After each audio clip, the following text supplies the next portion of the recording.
ಓಂ ಶಾಂತಿ. ಇಂದಿನ ದಿನಾಂಕ 17/6/2024. ಪ್ರಾರ್ಥ ಮುರುಳಿ. ಬಾಪ್ತಾದ ಮಧುಬನ. ಮಧುರ ಮಕ್ಕಳೇ, ನೆನಪು ಮತ್ತು ವಿದ್ಯೆಯಿಂದಲೇ ಡಬಲ್ ಕಿರೀಟವು ಸಿಗುತ್ತದೆ. ಆದ್ದರಿಂದ ಗುರಿ ಉದ್ದೇಶವನ್ನು ಲಕ್ಷ್ಯ ಸನ್ಮುಖದಲ್ಲಿ ಇಟ್ಟುಕೊಂಡು ದೈವಿ ಗುಣಗಳನ್ನು ಧಾರಣೆ ಮಾಡಿ. ಪ್ರಶ್ನೆ: ವಿಶ್ವರಚಯಿತ ತಂದೆಯು ನೀವು ಮಕ್ಕಳಿಗೆ ಯಾವ ಸೇವೆ ಮಾಡುತ್ತಾರೆ? ಉತ್ತರ: ಮಕ್ಕಳಿಗೆ ಬೇಹದ್ದಿನ ಆಸ್ತಿಯನ್ನು ಕೊಟ್ಟು ಸುಖಿಗಳನ್ನಾಗಿ ಮಾಡುವುದು.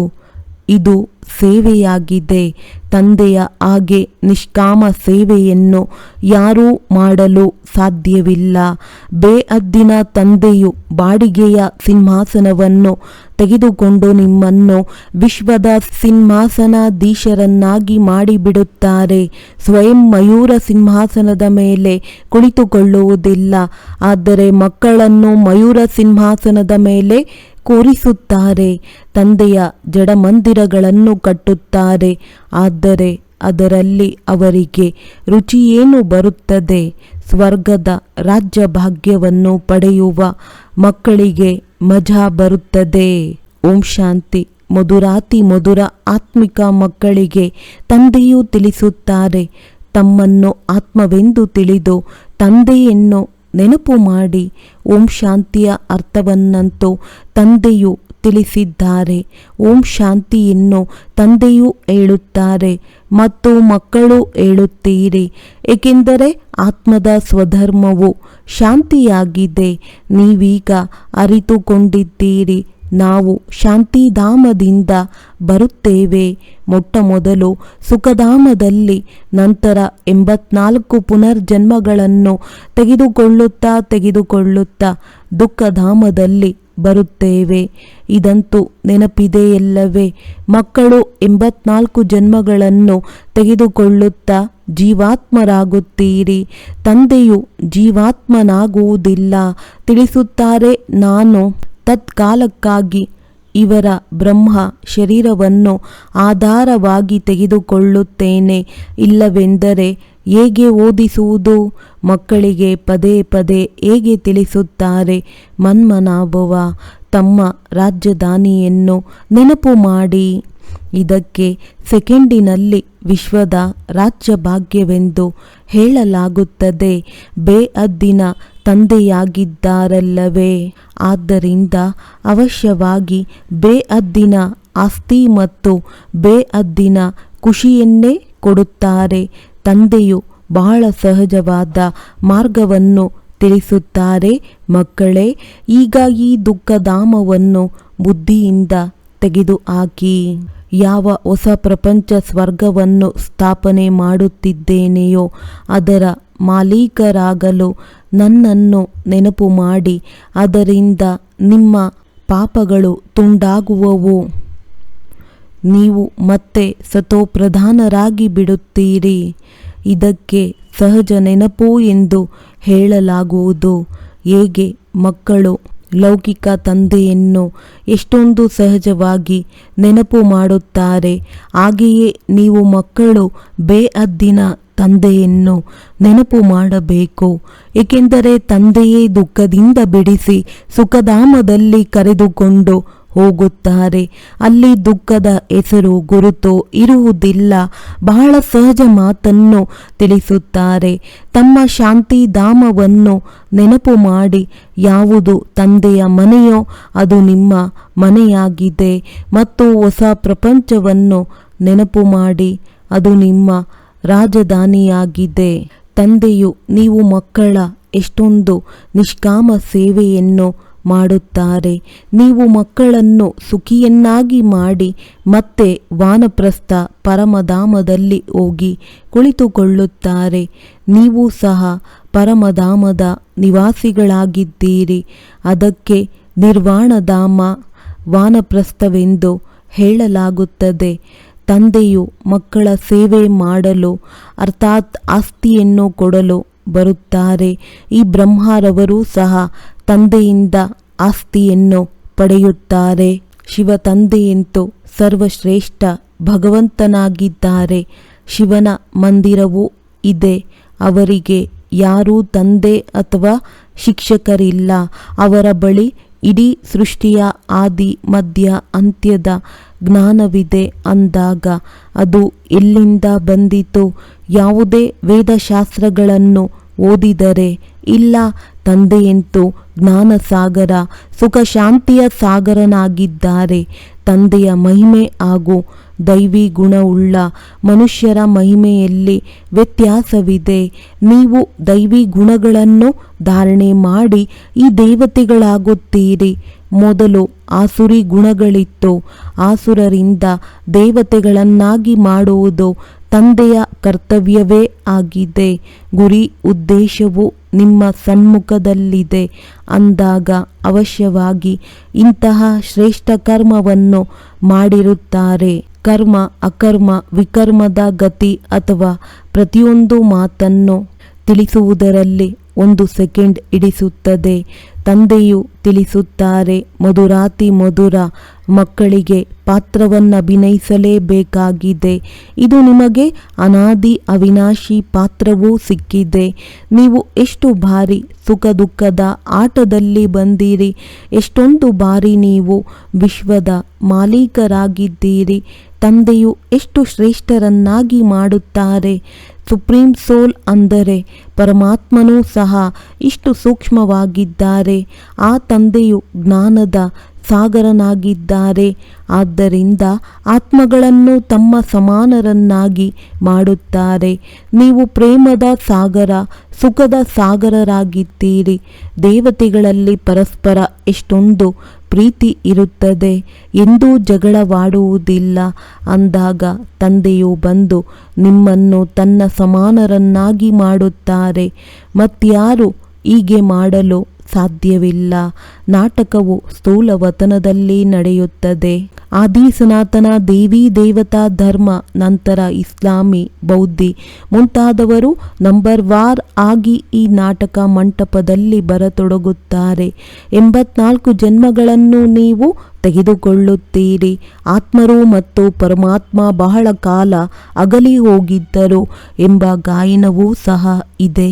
ಮಧುರಾತಿ ಮಧುರ ಮಕ್ಕಳೇ, ಮೊಟ್ಟ ಮೊದಲು ವಿಶ್ವದಲ್ಲಿ ಪಾತ್ರವನ್ನು ಅಭಿನಯಿಸಲು ನೀವು ಬಂದಿರಿ ಎಂದು ತಂದೆಯು ತಿಳಿಸುತ್ತಾರೆ. ನಾನು ಸ್ವಲ್ಪ ಸಮಯಕ್ಕಾಗಿ ಇವರಲ್ಲಿ ಬ್ರಹ್ಮ ಪ್ರವೇಶ ಮಾಡುತ್ತೇನೆ. ಇದು ಹಳೆಯ ಚಪ್ಪಲಿಯಾಗಿದೆ. ಪುರುಷನಿಗೆ ಒಬ್ಬ ಸ್ತ್ರೀ ಸತ್ತು ಹೋಗುತ್ತಾಳೆಂದರೆ ಹಳೆಯ ಚಪ್ಪಲಿ ಹೋಯಿತೆಂದು ಮತ್ತೊಬ್ಬರನ್ನು ವಿವಾಹ ಮಾಡಿಕೊಳ್ಳುತ್ತಾರೆ. ಇವರದ್ದೂ ಸಹ ಹಳೆಯ ತನುವಾಗಿದೆ. 84 ಜನ್ಮಗಳ ಚಕ್ರವನ್ನು ಸುತ್ತಿ ಬಂದಿದ್ದಾರೆ. ತತತ್ವಂ, ನಾನು ಬಂದು ಈ ರಥದ ಆಧಾರವನ್ನು ತೆಗೆದುಕೊಳ್ಳುತ್ತೇನೆ. ಪಾವನ ಪ್ರಪಂಚದಲ್ಲಿ ಎಂದೂ ನಾನು ಬರುವುದಿಲ್ಲ. ನೀವು ಪತಿತರಾಗಿದ್ದೀರಿ, ಆದ್ದರಿಂದ ನನ್ನನ್ನು ಬಂದು ಪಾವನ ಮಾಡಿ ಎಂದು ಕರೆಯುತ್ತೀರಿ. ಕೊನೆಗೂ ನಿಮ್ಮ ನೆನಪು ಫಲದಾಯಕವಾಗಿದೆಯಲ್ಲವೇ? ಯಾವಾಗ ಹಳೆಯ ಪ್ರಪಂಚ ಸಮಾಪ್ತಿಯಾಗುವ ಸಮಯ ಬರುತ್ತದೆಯೋ ಆಗ ನಾನು ಬರುತ್ತೇನೆ. ಬ್ರಹ್ಮರವರ ಮೂಲಕ ಸ್ಥಾಪನೆ, ಬ್ರಹ್ಮ ಮೂಲಕ ಅರ್ಥಾತ್ ಬ್ರಾಹ್ಮಣರ ಮೂಲಕ. ಮೊದಲು ಶಿಕೆಗೆ ಸಮಾನ ಬ್ರಾಹ್ಮಣರು, ದೇವತಾ, ಕ್ಷತ್ರಿಯ. ಇದು ಬಾಜೋಲಿ ಚಕ್ರದ ಆಟವಾಗಿದೆ. ಈಗ ದೇಹಾಭಿಮಾನವನ್ನು ಬಿಟ್ಟು ದೇಹಿ ಅಭಿಮಾನಿಗಳಾಗಬೇಕಾಗಿದೆ. ನೀವು 84 ಜನ್ಮಗಳನ್ನು ಪಡೆಯುತ್ತೀರಿ. ನಾನು ಒಂದೇ ಬಾರಿ ಕೇವಲ ಇವರ ಶರೀರವನ್ನು ಬಾಡಿಗೆಯಾಗಿ ತೆಗೆದುಕೊಳ್ಳುತ್ತೇನೆ. ನಾನು ಈ ಮನೆಯ ಬ್ರಹ್ಮ ಮಾಲೀಕನಲ್ಲ. ಇದನ್ನಂತೂ ನಾನು ಬಿಡಬೇಕಾಗುತ್ತದೆ. ಇದಕ್ಕೆ ನಾನು ಬಾಡಿಗೆ ಕೊಡಬೇಕಾಗುತ್ತದೆ. ತಂದೆಯೂ ಸಹ ಹೇಳುತ್ತಾರೆ, ನಾನು ಬಾಡಿಗೆಯನ್ನು ಕೊಡುತ್ತೇನೆ. ಬೇಅದ್ದಿನ ತಂದೆಯಲ್ಲವೇ? ಏನಾದರೂ ಬಾಡಿಗೆ ಕೊಡುತ್ತಾರಲ್ಲವೇ? ಈ ಸಿಂಹಾಸನವನ್ನು ನಿಮಗೆ ತಿಳುವಳಿಕೆ ನೀಡಲು ತೆಗೆದುಕೊಳ್ಳುತ್ತೇನೆ. ಈ ರೀತಿ ತಿಳುವಳಿಕೆ ಕೊಡುತ್ತೇನೆ. ಅದರಿಂದ ನೀವು ಸಿಂಹಾಸನಾಧೀಶರಾಗಿ ಬಿಡುತ್ತೀರಿ. ನಾನು ಸಿಂಹಾಸನಾಧಿಕಾರಿ ಆಗುವುದಿಲ್ಲ ಎಂದು ಸ್ವಯಂ ತಂದೆಯೇ ಹೇಳುತ್ತಾರೆ. ಸಿಂಹಾಸನಾಧಿಕಾರಿಗಳೆಂದರೆ ಮಯೂರ ಸಿಂಹಾಸನದ ಮೇಲೆ ಕೂರಿಸುತ್ತಾರೆ. ಶಿವ ತಂದೆಯ ನೆನಪಿನಲ್ಲಿಯೇ ಸೋಮನಾಥ ಮಂದಿರವನ್ನು ನನಗೇನು ರುಚಿ ಬರುತ್ತದೆ? ಜಡ ಪ್ರತಿಮೆಯನ್ನು ಮಾಡಿಡುತ್ತಾರೆ. ಖುಷಿಯಂತೂ ನೀವು ಮಕ್ಕಳಿಗೆ ಸ್ವರ್ಗದಲ್ಲಿರುತ್ತದೆ, ನಾನು ಸ್ವರ್ಗದಲ್ಲಿ ಬರುವುದೇ ಇಲ್ಲ ಎಂದು ತಂದೆಯು ಹೇಳುತ್ತಾರೆ. ಭಕ್ತಿ ಮಾರ್ಗವು ಯಾವಾಗ ಪ್ರಾರಂಭವಾಗುವುದೋ ಆಗ ಈ ಮಂದಿರ ಮೊದಲಾದವುಗಳನ್ನು ಕಟ್ಟಿಸುತ್ತೀರಿ, ಎಷ್ಟೊಂದು ಖರ್ಚು ಮಾಡುತ್ತೀರಿ. ಆದರೂ ಸಹ ಅದನ್ನು ಕಳ್ಳರು ಲೂಟಿ ಮಾಡಿ ತೆಗೆದುಕೊಂಡು ಹೋದರು. ರಾವಣ ರಾಜ್ಯದಲ್ಲಿ ನಿಮ್ಮ ಹಣ, ಅಧಿಕಾರ ಎಲ್ಲವೂ ಸಮಾಪ್ತಿಯಾಗಿ ಬಿಡುತ್ತದೆ. ಈಗ ಆ ಮಯೂರ ಸಿಂಹಾಸನವಿದೆಯೇ? ತಂದೆಯು ತಿಳಿಸುತ್ತಾರೆ, ಯಾವ ನನ್ನ ಮಂದಿರವನ್ನು ಕಟ್ಟಿಸಿದ್ದೀರೋ ಅದನ್ನು ಗಜನಿ ಮಹಮ್ಮದ್ ಬಂದು ಲೂಟಿ ಮಾಡಿ ತೆಗೆದುಕೊಂಡು ಹೋದನು. ಭಾರತದಂತಹ ಶ್ರೀಮಂತ ದೇಶವು ಮತ್ಯಾವ ದೇಶವೂ ಇಲ್ಲ. ಇದರಂತಹ ತೀರ್ಥಸ್ಥಾನ ಮತ್ಯಾವುದು ಆಗಲು ಸಾಧ್ಯವಿಲ್ಲ. ಆದರೆ ಇತ್ತೀಚೆಗಂತೂ ಹಿಂದೂ ಧರ್ಮದ ಅನೇಕ ತೀರ್ಥಸ್ಥಾನಗಳಾಗಿವೆ. ವಾಸ್ತವದಲ್ಲಿ ಯಾವ ತಂದೆಯು ಸರ್ವರ ಸದ್ಗತಿ ಮಾಡುವರೋ ಅವರ ತೀರ್ಥಸ್ಥಾನವಾಗಬೇಕಲ್ಲವೇ? ಇದು ಸಹ ಡ್ರಾಮಾದಲ್ಲಿ ನಿಗದಿತವಾಗಿದೆ, ತಿಳಿಸುವುದರಲ್ಲಿ ಬಹಳ ಸಹಜವಾಗಿದೆ. ಆದರೆ ನಂಬರ್ ವಾರ್ ಆಗಿಯೇ ತಿಳಿದುಕೊಳ್ಳುತ್ತಾರೆ, ಏಕೆಂದರೆ ರಾಜಧಾನಿಯು ಸ್ಥಾಪನೆಯಾಗುತ್ತಿದೆ. ಸ್ವರ್ಗದ ಮಾಲೀಕರು ಈ ಲಕ್ಷ್ಮೀನಾರಾಯಣರಾಗಿದ್ದಾರೆ. ಇವರು ಉತ್ತಮರಿಗಿಂತ ಉತ್ತಮ ಪುರುಷರು, ಅವರನ್ನೇ ದೇವತೆಗಳೆಂದು ಕರೆಯಲಾಗುತ್ತದೆ. ದೈವಿ ಗುಣ ಉಳ್ಳವರನ್ನು ದೇವತೆ ಎಂದು ಕರೆಯಲಾಗುತ್ತದೆ. ಈ ಶ್ರೇಷ್ಠ ದೇವತಾ ಧರ್ಮದವರು ಪ್ರವೃತ್ತಿ ಮಾರ್ಗದಲ್ಲಿದ್ದರು. ಆ ಸಮಯ ನಿಮ್ಮದೇ ಪ್ರವೃತ್ತಿ ಮಾರ್ಗವಿರುತ್ತದೆ. ತಂದೆಯು ನಿಮ್ಮನ್ನು ಡಬಲ್ ಕಿರೀಟಧಾರಿಗಳನ್ನಾಗಿ ಮಾಡಿದರು. ರಾವಣನು ನಂತರ 2 ಕಿರೀಟಗಳನ್ನು ಇಳಿಸಿಬಿಟ್ಟಿದ್ದಾನೆ. ನಂತರ ತಂದೆಯು ಬಂದು ನಿಮಗೆ ಈ ನೆನಪು ಮತ್ತು ವಿದ್ಯೆಯಿಂದ 2 ಕಿರೀಟಗಳನ್ನು ಕೊಡುತ್ತಾರೆ. ಆದ್ದರಿಂದ ಹೇಳುತ್ತಾರೆ, ಓ ಗಾಡ್ ಫಾದರ್, ನಮಗೆ ಮಾರ್ಗವನ್ನು ತೋರಿಸಿ ಮುಕ್ತರನ್ನಾಗಿ ಮಾಡಿ. ಅಂದಾಗ ನಿಮ್ಮ ಹೆಸರನ್ನು ಮಾರ್ಗದರ್ಶಕರೆಂದು ಇಡಲಾಗಿದೆ. ಪಾಂಡವರು, ಕೌರವರು, ಯಾದವರು ಏನು ಮಾಡಿ ಹೋದರು? ಬಾಬಾ ನಮ್ಮನ್ನು ದುಃಖದ ರಾಜ್ಯದಿಂದ ಬಿಡಿಸಿ ನಿಮ್ಮ ಜೊತೆ ಕರೆದುಕೊಂಡು ಹೋಗಿ ಎಂದು ಹೇಳುತ್ತಾರೆ. ತಂದೆಯೇ ಸತ್ಯಕಂಠದ ಸ್ಥಾಪನೆ ಮಾಡುತ್ತಾರೆ, ಅದಕ್ಕೆ ಸ್ವರ್ಗವೆಂದು ಹೇಳಲಾಗುತ್ತದೆ. ನಂತರ ರಾವಣನು ಅಸತ್ಯ ಖಂಡವನ್ನಾಗಿ ಮಾಡುತ್ತಾರೆ. ಅವರು ಕೃಷ್ಣ ಭಗವಾನು ವಾಚ ಎಂದು ಹೇಳುತ್ತಾರೆ. ಆದರೆ ತಂದೆಯು ತಿಳಿಸುತ್ತಾರೆ, ಶಿವ ಭಗವಾನು ವಾಚ. ಭಾರತವಾಸಿಗಳ ಹೆಸರು ಬದಲಾಯಿಸಿದ್ದರಿಂದ ಇಡೀ ಪ್ರಪಂಚವೇ ಬದಲಾಯಿತು. ಕೃಷ್ಣನಂತೂ ದೇಹಧಾರಿಯಾಗಿದ್ದಾನೆ, ವಿದೇಹಿಯಂತೂ ಒಬ್ಬ ಶಿವ ತಂದೆಯಾಗಿದ್ದಾರೆ. ಈಗ ತಂದೆಯ ಮೂಲಕ ನೀವು ಮಕ್ಕಳಿಗೆ ಶಕ್ತಿ ಸಿಗುತ್ತದೆ. ನೀವು ಇಡೀ ವಿಶ್ವದ ಮಾಲೀಕರಾಗುತ್ತೀರಿ. ಆಕಾಶ, ಭೂಮಿ ಎಲ್ಲವೂ ನಿಮಗೆ ಸಿಕ್ಕಿಬಿಡುತ್ತದೆ. 3/4 ಕಲ್ಪದವರೆಗೆ ಅದನ್ನು ನಿಮ್ಮಿಂದ ಕಸಿದುಕೊಳ್ಳಲು ಯಾರಿಗೂ ಶಕ್ತಿ ಇರುವುದಿಲ್ಲ. ಯಾವಾಗ ಅವರ ವೃದ್ಧಿಯಾಗಿ ಕೋಟ್ಯಾಂತರ ಅಂದಾಜಿನಲ್ಲಿ ಜನಸಂಖ್ಯೆಯಾಗುವುದೋ ಆಗ ಸೈನ್ಯವನ್ನು ತೆಗೆದುಕೊಂಡು ಬಂದು ನಿಮ್ಮನ್ನು ಗೆಲ್ಲುತ್ತಾರೆ. ತಂದೆಯು ಮಕ್ಕಳಿಗೆ ಎಷ್ಟೊಂದು ಸುಖ ಕೊಡುತ್ತಾರೆ. ಅವರ ಗಾಯನವೂ ಇದೆ, ದುಃಖಹರ್ತ, ಸುಖಕರ್ತ. ಈ ಸಮಯದಲ್ಲಿ ತಂದೆಯು ನಿಮಗೆ ಕರ್ಮ, ಅಕರ್ಮ, ವಿಕರ್ಮದ ಗತಿಯನ್ನು ಕುಳಿತು ತಿಳಿಸುತ್ತಾರೆ. ರಾವಣ ರಾಜ್ಯದಲ್ಲಿ ಕರ್ಮಗಳು ವಿಕರ್ಮಗಳಾಗಿ ಬಿಡುತ್ತವೆ. ಸತ್ಯಯುಗದಲ್ಲಿ ಕರ್ಮ ಅಕರ್ಮವಾಗುತ್ತದೆ. ಈಗ ನಿಮಗೆ ಒಬ್ಬ ಸದ್ಗುರು ಸಿಕ್ಕಿದ್ದಾರೆ. ಅವರನ್ನು ಪತಿಯರ ಪತಿಯೆಂದು ಹೇಳುತ್ತಾರೆ, ಏಕೆಂದರೆ ಆ ಪತಿಯರೂ ಸಹ ಅವರನ್ನು ನೆನಪು ಮಾಡುತ್ತಾರೆ. ಆದ್ದರಿಂದ ಇದು ಎಷ್ಟು ವಿಚಿತ್ರವಾದ ನಾಟಕವಾಗಿದೆ. ಇಷ್ಟು ಸೂಕ್ಷ್ಮ ಆತ್ಮದಲ್ಲಿ ಅವಿನಾಶಿ ಪಾತ್ರವು ತುಂಬಲ್ಪಟ್ಟಿದೆ. ಅದು ಎಂದು ಅಳಿಸಿ ಹೋಗುವುದಿಲ್ಲ. ಇದಕ್ಕೆ ಅನಾದಿ ಅವಿನಾಶಿ ನಾಟಕವೆಂದು ಹೇಳಲಾಗುತ್ತದೆ. ದೇವರೊಬ್ಬನೇ, ಗಾಡ್ ಈಸ್ ಒನ್. ರಚನೆ ಅಥವಾ ಏಣಿ ಮತ್ತು ಚಕ್ರವು ಎಲ್ಲವೂ ಒಂದೇ ಆಗಿದೆ. ಯಾರು ರಚನೆಯನ್ನಾಗಲಿ ರಚಯಿತನನ್ನಾಗಲಿ ತಿಳಿದುಕೊಂಡಿಲ್ಲ. ಋಷಿ ಮುನಿಗಳು ನಮಗೆ ಗೊತ್ತಿಲ್ಲವೆಂದು ಹೇಳಿಬಿಡುತ್ತಾರೆ. ಈಗ ನೀವು ಸಂಗಮದಲ್ಲಿ ಕುಳಿತಿದ್ದೀರಿ. ನಿಮ್ಮ ಯುದ್ಧವು ಮಾಯೆಯೊಂದಿಗಿದೆ, ಅದು ನಿಮ್ಮನ್ನು ಬಿಡುವುದಿಲ್ಲ. ಮಕ್ಕಳು ಹೇಳುತ್ತಾರೆ, ಬಾಬಾ ಮಾಯೆಯ ಏಟು ಬಿದ್ದಿತು. ಅದಕ್ಕೆ ತಂದೆಯು ಹೇಳುತ್ತಾರೆ, ಮಕ್ಕಳೇ, ಮಾಡಿಕೊಂಡಿರುವ ಸಂಪಾದನೆಯನ್ನು ಸಮಾಪ್ತಿ ಮಾಡಿಕೊಂಡಿರಿ. ನಿಮಗೆ ಸ್ವಯಂ ಭಗವಂತನೇ ಓದಿಸುತ್ತಾರೆ. ಅಂದ ಮೇಲೆ ಬಹಳ ಚೆನ್ನಾಗಿ ಓದಬೇಕು. ಇಂತಹ ವಿದ್ಯೆಯು ಮತ್ತೆ 5,000 ವರ್ಷಗಳ ನಂತರವೇ ಸಿಗುವುದು. ಒಳ್ಳೆಯದು. ಮಧುರಾತಿ ಮಧುರ ಅಗಲಿ ಮರಳಿ ಸಿಕ್ಕಿರುವಂತಹ ಮಕ್ಕಳಿಗೆ ಪ್ರೀತಿಯ ಮಾತ್ಪಿತಾ ಬಾಪ್ದಾದಾರವರ ನೆನಪು, ಪ್ರೀತಿ ಹಾಗೂ ಸುಪ್ರಭಾತ. ಆತ್ಮೀಯ ಮಕ್ಕಳಿಗೆ ಆತ್ಮೀಯ ತಂದೆಯ ನಮಸ್ತೆ. ಧಾರಣೆಗಾಗಿ ಮುಖ್ಯ ಸಾರ: ಈ ದುಃಖಧಾಮದಿಂದ ಬುದ್ಧಿಯೋಗವನ್ನು ತೆಗೆದು ಹೊಸ ಪ್ರಪಂಚವನ್ನು ಸ್ಥಾಪನೆ ಮಾಡುವ ತಂದೆಯನ್ನು ನೆನಪು ಮಾಡಬೇಕು. ಸತೋ ಪ್ರಧಾನರಾಗಬೇಕು. ತಂದೆಯ ಸಮಾನ ಪ್ರೇಮದ ಸಾಗರ, ಶಾಂತಿ ಮತ್ತು ಸುಖದ ಸಾಗರರಾಗಬೇಕಾಗಿದೆ. ಕರ್ಮ ಅಕರ್ಮ ವಿಕರ್ಮದ ಗತಿಯನ್ನು ತಿಳಿದು ಸದಾ ಶ್ರೇಷ್ಠ ಕರ್ಮವನ್ನು ಮಾಡಬೇಕಾಗಿದೆ. ವರದಾನ: ಸದಾ ಉಮಂಗ ಉತ್ಸಾಹದಲ್ಲಿರುತ್ತಾ ಮನಸ್ಸಿನಲ್ಲಿ ಖುಷಿಯ ಗೀತೆ ಆಡುವಂತಹ ಅವಿನಾಶಿ ಅದೃಷ್ಟಶಾಲಿ ಭವ. ತಾವು ಅದೃಷ್ಟಶಾಲಿ ಮಕ್ಕಳು. ಅವಿನಾಶಿ ವಿಧಿಯಿಂದ ಅವಿನಾಶಿ ಸಿದ್ಧಿಗಳನ್ನು ಪ್ರಾಪ್ತಿ ಮಾಡಿಕೊಳ್ಳುವಿರಿ. ತಮ್ಮ ಮನಸ್ಸಿನಿಂದ ಸದಾ ವಾ ವಾನ ಖುಷಿಯ ಗೀತೆ ನುಡಿಯುತ್ತಿರುತ್ತೆ. ವಾ ಬಾಬಾ, ವಾ ನನ್ನ ಅದೃಷ್ಟ, ವಾ ಮಧುರ ಪರಿವಾರ, ವಾ ಶ್ರೇಷ್ಠ ಸಂಗಮದ ಆಹ್ಲಾದಕರ ಸಮಯ. ಪ್ರತಿ ಕರ್ಮ ವಾ ವಾ ಆಗಿದೆ. ಆದ್ದರಿಂದ ತಾವು ಅವಿನಾಶಿ ಅದೃಷ್ಟಶಾಲಿಗಳಾಗಿರುವಿರಿ. ತಮ್ಮ ಮನಸ್ಸಿನಲ್ಲಿ ವೈ ಏಕೆ ಐ ನಾನು ಬರಲು ಸಾಧ್ಯವಿಲ್ಲ. ವೈಗೆ ಬದಲಾಗಿ ವಾ ವಾ ಮತ್ತು ಐಗೆ ಬದಲಾಗಿ ಬಾಬಾ ಬಾಬಾ ಶಬ್ದವೇ ಬರುವುದು. ಸ್ಲೋಗನ್: ಯಾರು ಸಂಕಲ್ಪ ಮಾಡುವಿರಿ ಅದಕ್ಕೆ ಅವಿನಾಶಿ ಸರ್ಕಾರದ ಸ್ಟ್ಯಾಂಪ್ ಹಾಕಿಬಿಡಿ, ಆಗ ಅಟಲರಾಗಿರುವಿರಿ. ಮಾತೇಶ್ವರಿ ಜಿಯವರ ಮಧುರ ಮಹಾವಾಕ್ಯ. ಜೀವನದ ಆಸೆ ಪೂರ್ಣವಾಗುವ ಸುವರ್ಣ ಸಮಯ.